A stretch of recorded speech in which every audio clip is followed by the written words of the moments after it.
ডেনমার্কের এলসিনর প্রাসাদে ঘটে যায় এক মর্মান্তিক ঘটনা।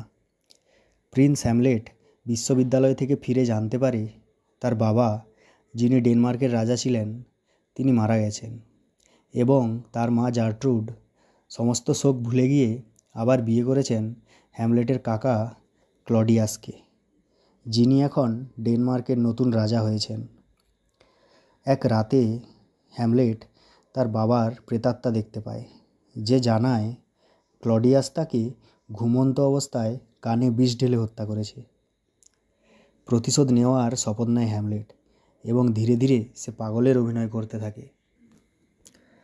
ঘটনার সত্যতা জানার জন্য হ্যামলেট এক নাটক মঞ্চস্থ করে, যেখানে রাজহত্যার দৃশ্য দেখানো হয়।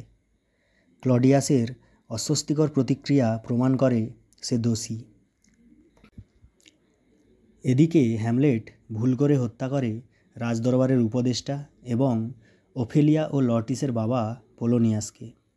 এই মৃত্যুতে ওফেলিয়া মানসিকভাবে ভেঙে পড়ে ও জলে ডুবে মারা যায়। লর্টিস বিদেশ থেকে ফিরে প্রতিশোধ নিতে চায় এবং ক্লডিয়াসের সঙ্গে চক্রান্তে লিপ্ত হয়।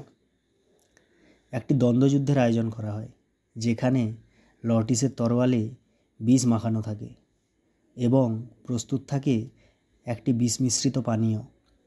জার্ট্রুড ভুল করে সেই পানীয় পান করে এবং মারা যায়।